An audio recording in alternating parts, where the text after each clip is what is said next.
Anita and I seemed to have avoided each other through unspoken mutual understanding since the Christmas's demise. I'd seen her from afar, strolling up to the tadpole pools near the Mitre pub at the north end of the village, arm in arm with Sherry, as fat Sally waddled after them, pathetically trying to keep up, snuffling and wiping her nose on her cardigan sleeve. I noticed Anita often did this, played off one girlfriend against the other, so it was rare that all three girls walked together in the same harmonious pace. Whatever the scenario, it was always Anita leading the way, with Sherry or Fat Sally at her side, favoured and blessed, whilst the scapegoat of the hour sulked and straggled behind. I wondered what would happen if I joined the group, if the foursome would split off into twos, who would then declare all-out war. But it would be hard to imagine any of us having the courage to actually take sides against Anita.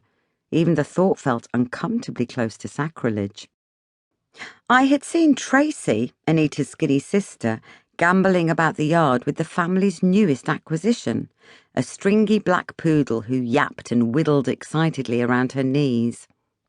Hairy Neddy had already warned Tracy to keep that runty rat away from his motor, whose wheels were already becoming the official toilet area for the various mutts in the vicinity. But as Tracy's dog seemed to keep up a constant stream of pee, regardless of where it happened to be standing, this was not really a problem. I disliked the animal on first sight.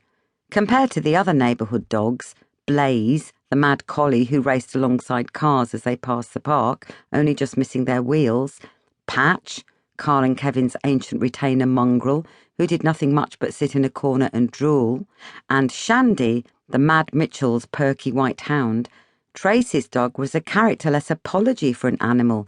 No personality, no menace, and no fun. "Mum got it," Tracy told me, trying to kiss its ratty muzzle. I stepped back slightly, even though I was in my red wellies, not wanting to get sprayed, and wished that Butch had been around to see off this canine catastrophe. Butch, that was the name we'd given him, had been a psychotic stray who had wandered into the yard just as the new school term had started. It had been a mad, blissful few weeks when Butch had run havoc, tearing down washing, crapping on Mrs. Lowbridge's step, and finally biting Sam Lowbridge on the leg when he tried to kick Butch into the bloody middle of next week. As Mrs. Povey had put it, "Any dog that takes a chunk out of that bugger is all right by me." From that point on, Sam had waged a ruthless vendetta against the dog, who had torn a hole in his new black leather motorbike trousers, and spent most days chasing Butch out of the yard on his moped, whooping like a cowboy, until one day Butch had simply not returned, and we mourned him deeply. "He's nice," I said half-heartedly, not wanting to dim the love shining in Tracy's eyes. "What's his name?" As if on cue, Deirdre appeared on her stoop and leaned over, patting her hands on her chubby knees to beckon the dog. "Nika! Nika! Here, darling, come to Mummy!"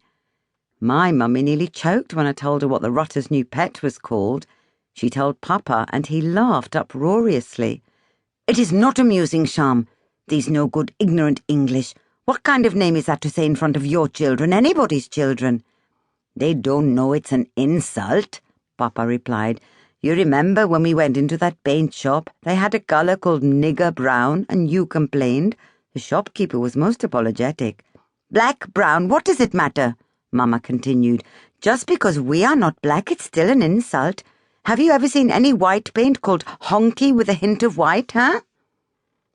You ask any man on the street to tell the difference between us and a Jamaican fellow, he will still see us as the same colour, Daljit," Papa finished off, returning to his paper. From that day on, Mama decided that Deirdre would not be one of the many beneficiaries of her impeccable manners and warm social chit-chat. Of course, to the untrained eye, Mama did not treat Deirdre any differently.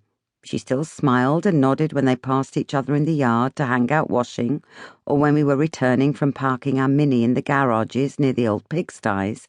But I knew what Mama's polite smile meant, what the layers of subtext beneath it were.